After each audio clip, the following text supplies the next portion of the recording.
नमस्कार दोस्तों, मैं सुनील सनी। हमारे YouTube चैनल संस्कार स्टडी पे आपका बहुत बहुत स्वागत है।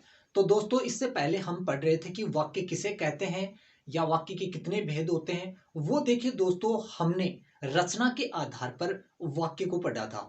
अब देखिए अर्थ के आधार पर वाक्य के कितने भेद होते हैं। देखिए इससे पहले हम बात करें कि वाक्य किसे कहते हैं। देखिए विशेष सार्थक शब्दों के समूह को हम क्या कहेंगे? वाक्य कहते हैं। देखिए एक सार्थक क्रम में कोई भी अगर वाक्य बना हुआ है तो वो क्या कहलाता है? यानी वाक्य कहलाता है। देखिए अगर हम उदाहरण के जरिए समझें कि राम विद्यालय जाता है, तो देखिए ये एक सार्थक क्रम में वाक्य बना हुआ है, तो वो हमारा क्या कहलाएगा? वाक्य कहलाएगा, क्योंकि देखिए एक सार्थक क्रम में बना हुआ है। अगर इसी ही वाक्य को हम सार्थक क्रम में न लिखकर यूं लिखें कि विद्यालय जाता है राम, तो देखिए दोस्तों ये एक सार्थक क्रम में वाक्य नहीं होगा। तो इससे पहले वाले वीडियो में देखिए दोस्तों, हमने पढ़ा था कि रचना के आधार पर वाक्य के कितने भेद होते हैं। अब देखिए आज हम जो पढ़ेंगे वो है कि अर्थ के आधार पर वाक्य के कितने भेद होते हैं, उनके बारे में देखिए हम जानेंगे। एग्जाम में कैसे प्रश्न आते हैं, कैसे पूछा जाता है, उनकी हम कैसे पहचान करेंगे। देखिए आप किसी भी एग्जाम की तैयारी कर रहे हैं तो देखिए निरंतर हमारे साथ बने रहिए। आपने अगर हमारे चैनल को सब्सक्राइब नहीं किया तो हमारे चैनल को सब्सक्राइब कीजिए, क्योंकि दोस्तों देखिए आज हम देखिए जानेंगे यहाँ पर कि अर्थ के आधार पर वाक्य के जो 8 भेद होते हैं। कितने भेद होते हैं? वो देखिए दोस्तों 8 भेद होते हैं। ये ध्यान रखने योग्य बात है। पिछली रिट के अंदर भी देखिए 2018 में जो एग्जाम लगा था उसमें भी देखिए ये प्रश्न पूछा गया था कि अर्थ के आधार पर वाक्य के कितने भेद होते हैं। रचना के आधार पर वाक्य के 3 भेद होते हैं और अर्थ के आधार पर वाक्य के 8 भेद होते हैं। आज देखिए हम अर्थ के आधार पर उन 8 भेदों का के बारे में जानेंगे। तो ये है देखिए दोस्तों कि अर्थ के आधार पर वाक्य के जो 8 भेद होते हैं उनके बारे में जानेंगे। सबसे पहले हम यहाँ पे बात कर लेते हैं विधानवाचक वाक्य। विधानवाचक वाक्य किसे कहते हैं? देखिए परिभाषा को जानेंगे कि जिस वाक्य में क्रिया के करने या होने का कि जिस वाक्य में किसी कार्य का करना या होना पाया जाए उसे हम विधानवाचक यानी वाक्य कहते हैं। सीधे से सरल रूप में अगर इसे समझें कि जिस वाक्य में किसी भी एक उद्देश्य को माने या एक ही क्रिया या एक ही कारण हो, तो वो हमारा क्या कहलाता है? विधानवाचक वाक्य कहलाता है। कि जिस वाक्य में क्रिया के करने या होने का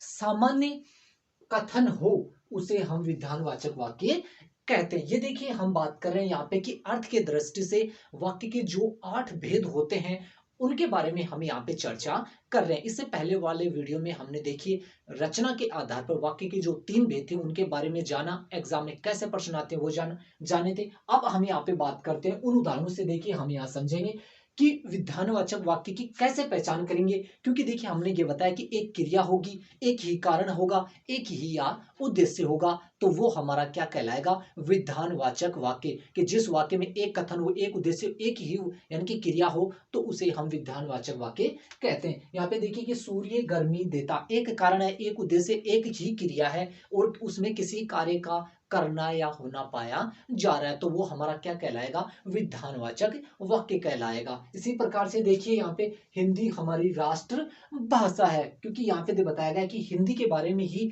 बताया गया कि हिंदी हमारी क्या है? राष्ट्र भाषा है। इसी प्रकार से देखिए कि जनता ने प्रधानमंत्री का स्वागत किया, तो यहाँ पे देखिए किसी कार्य का होना या करना पाया जा रहा है, एक ही उद्देश्य, एक ही क्रिया, तो वो हमारा क्या कहलाएगा? विधानवाचक वाक्य कहलाएगा। अगर एग्जाम में किसी भी प्रकार से इससे संबंधित प्रश्न पूछा जाता है तो पहचान सिर्फ आपको यही ध्यान रखनी है कि विधानवाचक में किसी भी एक उद्देश्य को लेकर, किसी भी एक क्रिया को लेकर एक बात कही जाएगी या एक ही कार्य संभव होगा, तो वो हमारा होगा विधानवाचक वाक्य में। देखिए उदाहरण के जरिए हमने जाना था। अब हम यहाँ पे बात कर लेते हैं कि निषेधवाचक वाक्य। नाम से ही देखिए यहाँ पे पता चला कि ये विधानवाचक यानी किसी कार्य का करना या होना पाया जाए। निषेध में देखिए निषेधवाचक वाक्य के बारे में थोड़ा सा हम जानेंगे कि उसमें कोई कार्य है, वो देखिए उसमें क्या होगा, यानी कि साफ रूप में वो कार्य नहीं होगा। देखिए संदेह पाया जाएगा यहाँ पे। देखिए निषेधवाचक में यानी कि कोई भी कार्य है न होने का बोध होगा वहां पे, यानी कि कार्य है वो पूर्ण नहीं होगा। देखिए परिभाषा कि जिन वाक्यों से किसी कार्य के न होने का बोध होता है, यानी कि निषेध से, यानी कि निषेधवाचक वाक्य क्या कहलाते हैं, यानी कि वो होते हैं जिनसे कोई भी कार्य है वो पूर्ण नहीं होगा, यानी कि कार्य के न होने का बोध हो, वो हमारा क्या कहलाएगा, निषेधवाचक वाक्य कहलाता है। कि जिन वाक्यों से किसी कार्य के न होने का बोध है उसे निषेधवाचक वाक्य कहते हैं। अब देखिए हम उदाहरण के जरिए जानेंगे यहाँ पे कि माला नहीं नाचेगी। माला है वो नाचने का जो काम है वो नहीं करेगी। हमने कहा था कि निषेधवाचक में क्या होगा, यानी कि कोई कार्य है वो पूर्ण नहीं होगा। यहाँ पे देखिए माला ने मना कर दिया कि मैं ये काम नहीं करूंगी, यानी कि नाचने का जो कार्य है वो मैं नहीं करूंगी। तो यहाँ पे देखिए माला नहीं नाचेगी। इसी प्रकार से देखिए मैं आज नहीं लिखूंगा, यानी कि मैं नहीं लिखूंगा, यानी कि उदाहरण के जरिए हमने ये समझ रहे हैं या ये समझें कि निषेधवाचक वाक्य में कोई भी वाक्य जो निषेधवाचक वाक्य का उदाहरण होगा उसमें कोई भी कार्य है वो नहीं पूर्ण होगा, यानी कि निषेध के रूप में हम इसे समझ रहे हैं। यानी सीधे रूप में हमें यह कहें कि कोई भी कार्य है उसमें हमें रुकावट होगी या वो वाक्य है वो पूर्ण नहीं होगा। यहाँ पे देखिए कि मैं आज नहीं लिखूंगा या आज हिंदी अध्यापक ने कक्षा नहीं ली। यहाँ पे देखिए तीनों जो हमने उदाहरण दिए उसमें कोई भी कार्य है वो न होने का बोध हो रहा है, उसे हम निषेधवाचक वाक्य कहते हैं। अब देखिए हम बात करते हैं यहाँ पे प्रश्नवाचक वाक्य की। देखिए विधानवाचक वाक्य में क्या था, किसी कार्य का करना या होना पाया जा रहा था। निषेधवाचक वाक्य में क्या है, किसी कार्य का, यानी कि किसी भी कार्य का न होना पाया जाए, यानी कि नहीं वो कार्य पूर्ण हो रहा था या न होने का बोध हो रहा था। अब हम यहाँ बात कर लेते हैं प्रश्नवाचक वाक्य में, यानी कि कोई बात कही जाएगी या प्रश्न किया जाएगा, वो हमारा क्या होगा, वहां पे प्रश्नवाचक वाक्य होगा। देखिए हम यहाँ बात करते हैं प्रश्नवाचक वाक्य की परिभाषा की, कि जिन वाक्यों में प्रश्न किया जाए या किसी से कोई बात पूछी जाए उसे हम क्या कहेंगे, प्रश्नवाचक वाक्य कहते हैं। देखिए कोई भी बात अगर पूछी जाए या उससे कोई प्रश्न किया जाए, जैसे ही देखिए हम उदाहरण समझेंगे तो देखिए हम उनके उदाहरणों की पहचान कर सकते हैं। यहाँ पे देखिए उदाहरण के रूप में समझेंगे, क्या तुम खेलोगे। देखिए यहाँ पे प्रश्न किया जा रहा है, यानी कि हम उनसे पूछ रहे हैं क्या तुम खेलोगे। इसी प्रकार से देखिए तुम पढ़ने कब जाओगे, प्रश्न किया जा रहा है, बात पूछी जा रही है। इसी प्रकार से देखिए तुम्हारा गांव का क्या नाम है, देखिए ये प्रश्न किया जा रहा है। और अंत में देखिए यहाँ पे एक पहचान और होगी, वो देखिए प्रश्नवाचक जो चिन्ह है वो वाक्य के अंत में सभी के मिलेगा। तो आपको यह पहचान, तीनों जो हमारे वाक्य के जो भेद हैं उनके बारे में हमने जाना। एक पहले वाक्य में विधानवाचक में देखिए कोई कार्य का करना या होना पाया जा रहा था। देखिए निषेधवाचक में यानी किसी कार्य का नहीं होना पाया जाए। इसी प्रकार तीसरे वाचक में देखिए, यानी कि तीसरा जो हमारा है प्रश्नवाचक, उसमें देखिए कोई बात पूछी जाएगी या प्रश्न किया जाए तो वहां पे प्रश्नवाचक वाक्य होगा। तो ये हमने जाना कि वाक्य के जो 8 भेद हैं, 3 भेदों की हम कैसे पहचान करेंगे, जानेंगे हम। देखिए दोस्तों विस्मयवादी वाक्य की परिभाषा क्या होगी या एग्जाम में हम उनके उदाहरणों की को कैसे पहचानेंगे। तो देखिए हम सबसे पहले यहाँ पे देखिए हम इसकी परिभाषा को जानेंगे। विस्मयादि वाचक वाक्य किसे कहते हैं, उसकी परिभाषा क्या होगी। कि जिन वाक्यों में देखिए, यानी कि यहां पे देखिए ध्यान रखने योग्य बात यह है कि परिभाषा के अनुसार, यानी कि देखिए नाम है, नाम के अनुसार ही देखिए हमने परिभाषा को बनाई है। विस्मयादि वाचक का अर्थ ये होगा कि उसमें आश्चर्य, हर्ष, शोक, बोध, ये सभी की सभी क्या है वो वाक्य प्रारंभ में होंगे।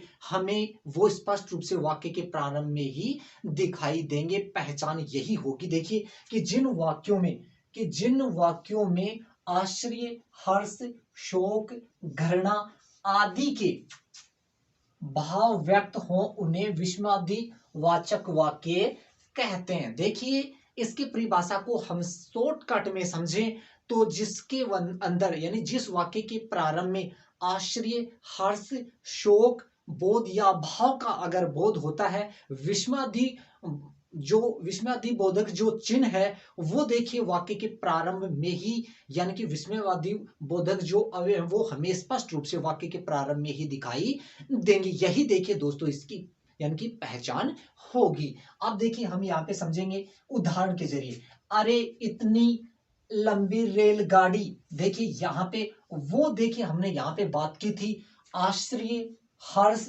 शोक, घृणा और भाव की जो यानी कि जो बात की थी परिभाषा में, वही देखिए हम उदाहरण में उनको समझेंगे कि ऐसे ये पहचान विस्मयवादी बोधक जो देखिए चिन्ह है वो यहाँ पे ऐसा मिलेगा। ये वो सारे के सारे वो विस्मयादि वाचक यानी कि शब्द हैं जो वाक्य के प्रारंभ में ही होंगे।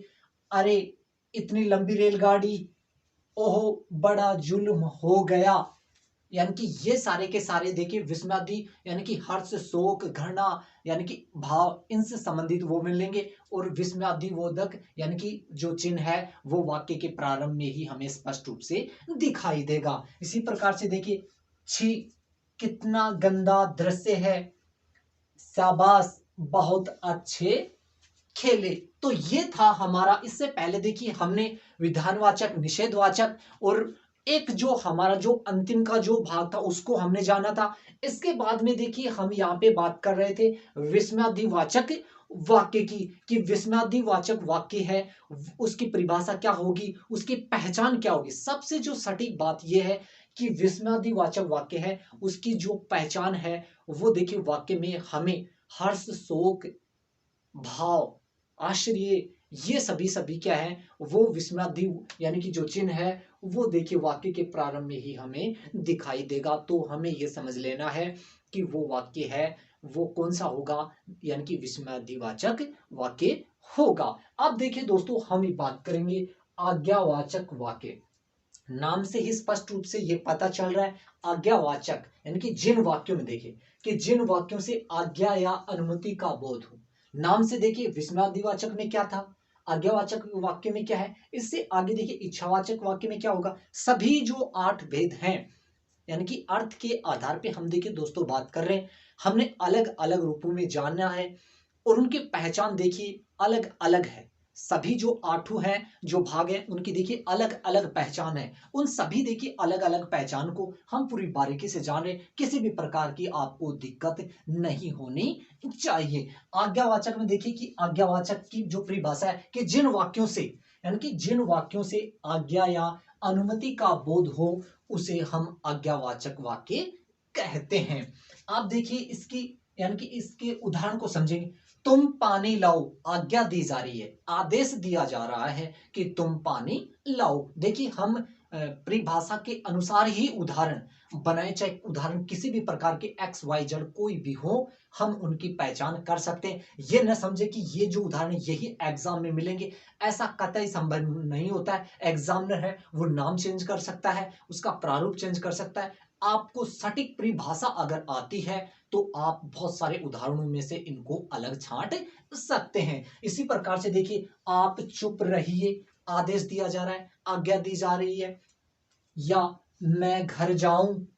देखिए ये सारा का सारा क्या होगा, ये सारा का सारा होगा आज्ञावाचक वाक्य होगा। इसी प्रकार से देखिए अपना अपना काम करो, आदेश दिया जा रहा है, आज्ञा दी जा रही है। तो परिभाषा के अनुसार ही देखिए हम वो सारे उदाहरण लेकर आए हैं। अब हम देखिए यहाँ पे बात करते हैं इच्छावाचक वाक्य। इसमें देखिए किसी इच्छा आशा को यानी कि व्यक्त किया जाएगा। परिभाषा को देखिए कि किसी इच्छा आशा या आशीर्वाद को व्यक्त करने वाले सभी वाक्य क्या कहलाएंगे, हमारे इच्छावाचक वाक्य कहलाएंगे। हम इसमें बात करेंगे इच्छा आशा व आशीर्वाद की जहां पे बात होती है वो हमारा क्या कहलाएगा, इच्छावाचक वाक्य कहलाएगा। देखिए हम यहाँ पे उदाहरण के रूप में समझेंगे नववर्ष मंगलमय हो, यानी कि ये सारे के सारे क्या है एक यानी कि आशीर्वाद की बात है। यानी कि यहाँ पे देखिए नववर्ष मंगलमय हो। इच्छावाचक वाक्य में देखिए किसी आशा आशीर्वाद की बात कर रहे हैं यहाँ पे। उसी प्रकार से देखिए ईश्वर करे सब कुछ यानी कि ईश्वर करे सब कुशल लौटे। यहाँ पे देखिए आशा की जा रही है कि सभी क्या है सकुशल अपने घर लौट जाएं। इसी प्रकार से हम बात करेंगे दूधो नहाओ पूतो फलो। ये सभी क्या है एक यानी कि इच्छा व्यक्त की जा रही है, एक आशा व्यक्त की जा रही है, एक आशीर्वाद दिया जा रहा है। तो वो हमारा वाक्य कौन सा होगा, इच्छावाचक वाक्य होगा। तो दोस्तों किसी भी प्रकार की आपको दिक्कत नहीं आनी चाहिए, चाहे किसी भी प्रकार के उदाहरण हो ये हम आपको पहचान इनकी बता रहे हैं। यही पहचान आपको जो हमारा भाग होगा वाक्य का कि संदेहवाचक वाक्य। अब देखिए इसकी परिभाषा को जानेंगे, एग्जाम में कैसे प्रश्न आएंगे, कैसे देखिए उनके उदाहरणों की हम पहचान करेंगे। देखिए संदेहवाचक वाक्य, नाम से ही ऐसा महसूस हो रहा है कि संदेहवाचक वाक्य क्या है कि जिस वाक्य में किसी संदेह या संभावना व्यक्त की जाए, यानी कि संदेह या संभावना व्यक्त की जाए,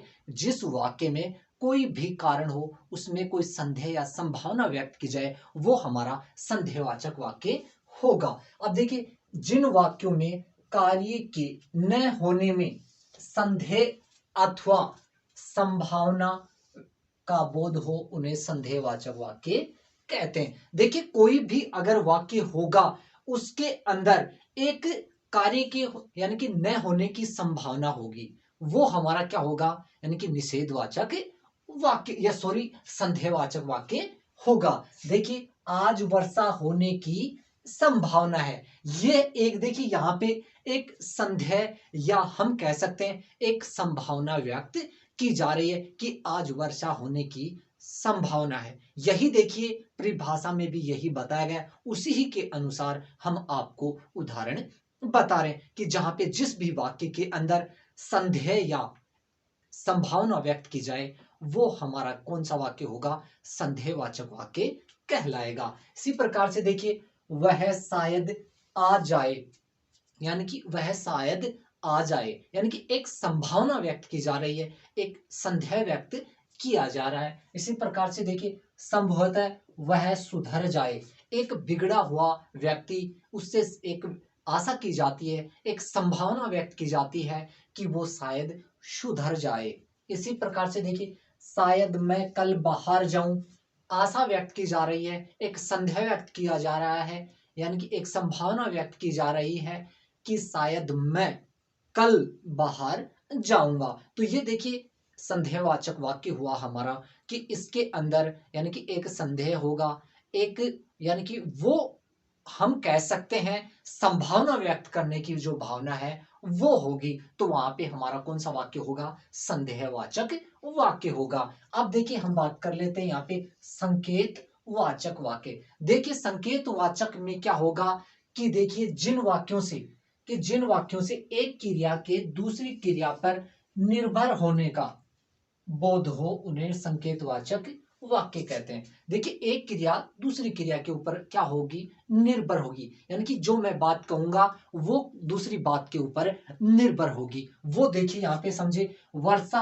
होती तो फसल अच्छी होती, यानी कि एक संभावना, एक क्रिया दूसरी क्रिया पर निर्भर है। यहाँ पे देखिए वर्षा होती तो ही फसल अच्छी होती, अगर बरसात नहीं होती तो आगे जो फसल है वो क्या हो जाती, बर्बाद हो जाती, या फसल अच्छी नहीं होती, यानी फसल सूख जाती।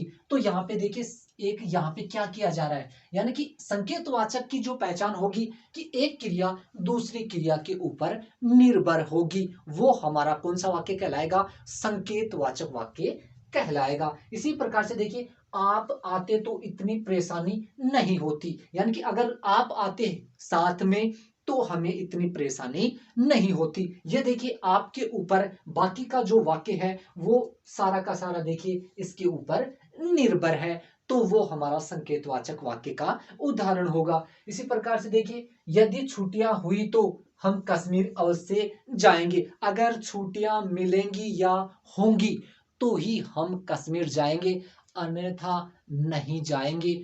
तो यहाँ पे देखिए यही संकेतवाचक में क्या है कि सभी वाक्यों के अंदर एक क्रिया दूसरी क्रिया के ऊपर निर्भर होगी, तो वो हमारा कौन सा वाक्य कहलाएगा, वो संकेतवाचक वाक्य कहलाएगा। तो ये था दोस्तों हमारा कि वाक्य के अर्थ के आधार पर उन 8 जो भेद थे हमारे वाक्य के, उनके बारे में हमने जाना।